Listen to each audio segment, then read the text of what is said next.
Walau dalam sesi belajar bersama, Cantika mampu menjawab semua pertanyaan dengan lancar dan menunjukkan kepintarannya. Namun itu sama sekali tidak membuat Harry terkesan secara pribadi. Harry tetap tenang, profesional, dan bahkan tampak tak tergoyahkan. Bukan karena ia tak menghargai kemampuan Cantika, tapi karena hatinya sudah terpaut sepenuhnya pada satu nama, yaitu Akila. Harry telah jatuh cinta mati kepada Akila. Sikap, ketulusan, dan cara Akila menjalani hidup dengan segala keterbatasan dan luka masa lalunya adalah hal yang membuat Harry begitu terikat. Di mata Harry, Akila bukan hanya sekedar seorang yang ingin ia ajari menjadi hacker, melainkan sosok yang membuatnya ingin terus melindungi dan menemani. Di sisi lain memang Flavio yang menyaksikan tingkah Cantika dari dekat hanya bisa menahan rasa muak. Ia tahu jelas bahwa semua yang dilakukan Cantika adalah untuk mencari perhatian Harry. Segala kepintaran yang dipamerkan, senyum manis yang dipaksakan, dan upaya mendekatkan diri hanyalah trik. Flavio tahu Cantika tidak benar-benar peduli pada proses belajar. Yang ia mau hanya membuat Harry berpaling dari Cantika. Namun yang paling menyedihkan adalah Akila sendiri. Gadis polos itu tidak curiga sedikit pun pada maksud tersembunyi Cantika. Ia justru merasa bahwa Cantika memang jauh lebih pintar darinya, lebih layak dekat dengan siapapun termasuk Harry. Meski sesekali cemburu, Akila selalu menyalahkan dirinya sendiri, merasa kalah dalam banyak hal. Namun, William di sini melihat sisi lain dalam diri Akila. Ia tahu bahwa Akila punya bakat dan ketajaman naluri yang tidak dimiliki oleh semua orang. Bukan soal nilai atau kemampuan menjawab pertanyaan, tapi tentang insting, kepekaan, dan dedikasi. Akila memiliki intuisi dan semangat yang sangat kuat, sesuatu yang jauh lebih bernilai daripada kepintaran instan yang dimiliki oleh Cantika. Dan itu sesuatu yang nanti akan menjadi kunci besar dalam langkah Akila ke depan, termasuk dalam menyayangi Cantika, baik di bidang ilmu maupun dalam hal cinta.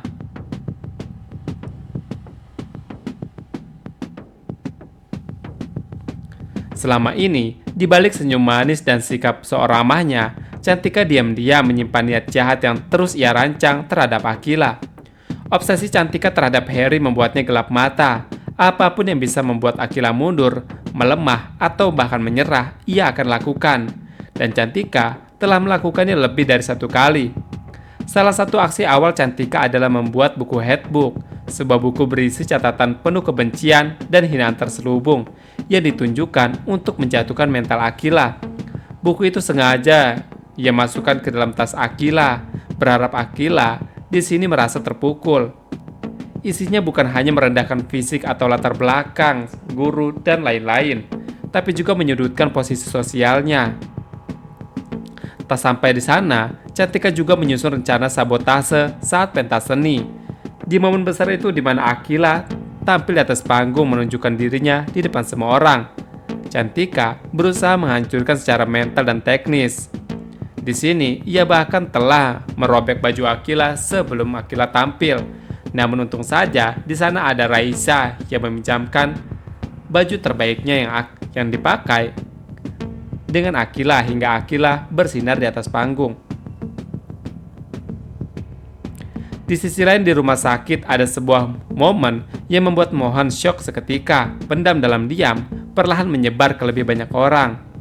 Mohan merasa ditelanjangi dan di hadapan orang-orang yang ia cintai, dan tak ada lagi rahasia yang mampu ia pertahankan. Ia syok, marah, dan kecewa, bukan hanya karena rahasianya terbongkar, tapi karena kenyataan bahwa semuanya terlanjur. Kepercayaannya dan privasi dan perlindungan kini hancur seketika. Namun dalam kekacauan emosi, Mohan sadar tidak ada gunanya menyalahkan siapa-siapa. Yang bisa ia lakukan hanyalah maju. Semua orang tahu, semua orang menghakimi, dan sebagian ingin pergi, terutama Dani. Dani, ayah dari Raisa yang paling sayangi, dengan terang-terangan menyuruh menjauh dari Raisa. Dan karena Mohan mencintai Raisa lebih dari dirinya sendiri, ia tak bisa menolak. Kini, di sini, Mohan akan melawan Ormi sendirian, tanpa membawa siapapun, tanpa ingin menyusahkan Harry, Akila, atau Fatah, yang selama ini sudah berdiri di sisinya. Ini adalah masalahnya, dan ini juga yang akan jadi akhir apa yang ia pilih sendiri. Ia tahu kemungkinan terburuk bisa terjadi, bahkan sangat mungkin ia tak akan bisa kembali. Tapi jika itu harga yang harus dibayar agar Raisa dan semua orang terdekatnya bisa hidup dengan tenang tanpa ancaman, maka ia akan membayarnya dengan nyawa sekalipun. Tapi di sisi lain Raisa tampak begitu tenang saat mendengar suara langkah kaki yang ia kenali dengan baik, yaitu Mohan. Dari sini, memang awalnya Raisa menyambut Mohan dengan sangat hangat, menyentuh tangannya dengan penuh keyakinan, seolah Mohan adalah cahaya terakhir yang biasa ia pegang. Raisa menceritakan harapannya untuk bisa pulih dan betapa ia ingin Mohan tetap datang menemuinya setiap hari. Raisa bahkan datang dengan lembut berkata, jangan pernah bosan bersamanya. Namun Raisa tidak tahu bahwa di balik senyum Mohan ada luka yang tidak bisa ditunjukkan. Raisa tidak tahu bahwa ayahnya kini memerintahkan Mohan untuk pergi selama-lamanya dari Raisa.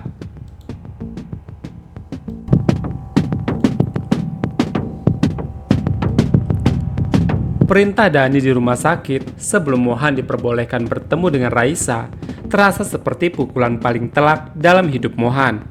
Di sana, Dani menyampaikan keputusan sebagai seorang ayah yang dilanda trauma dan ketakutan yang mendalam.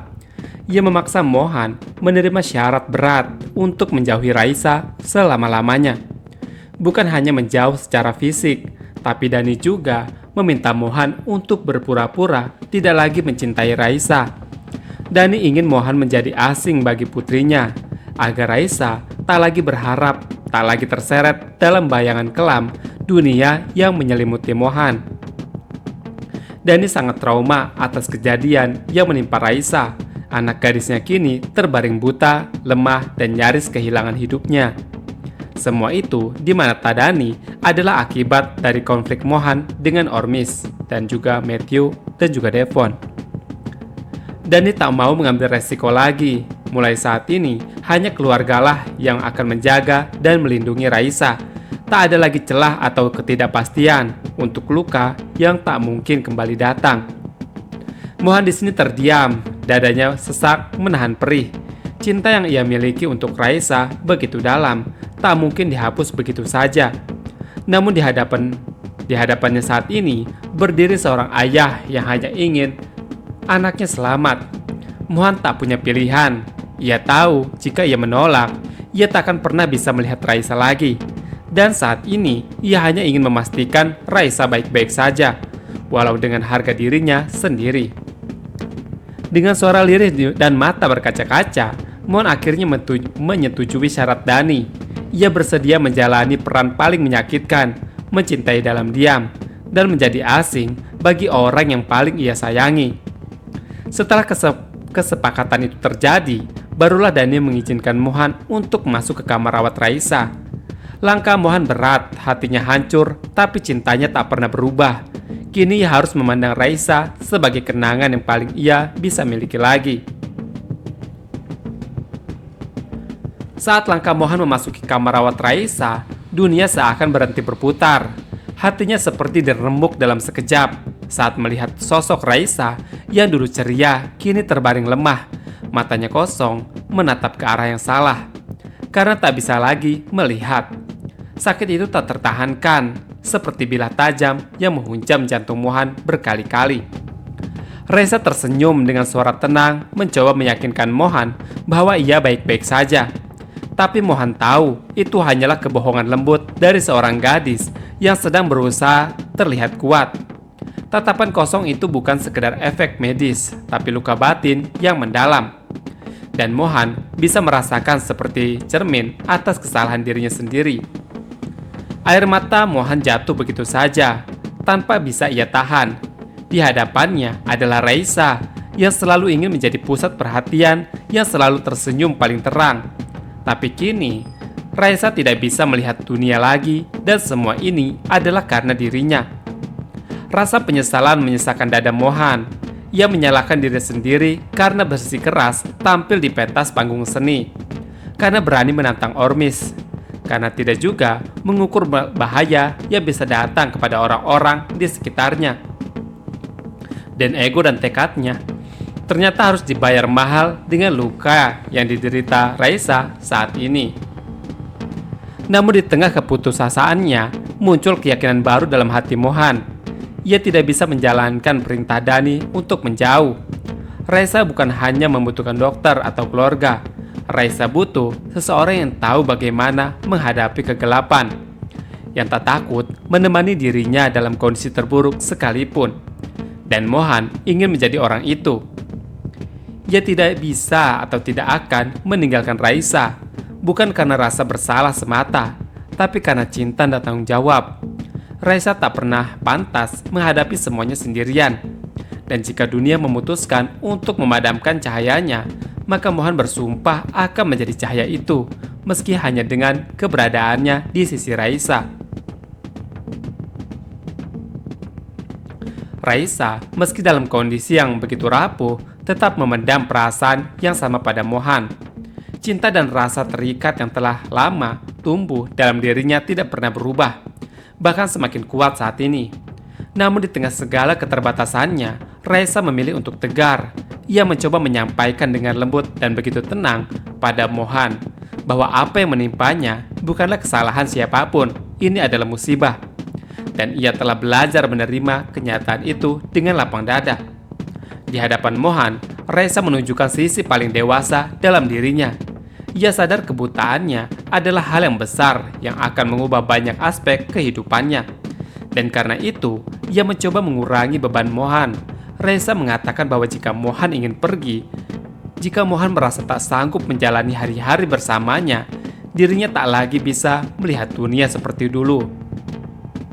Maka Raisa bisa mengerti, bukanlah karena ia tidak mencintai Mohan, justru karena cintanya begitu besar. Ia tidak ingin menjadi beban atau hambatan bagi kebahagiaan Mohan.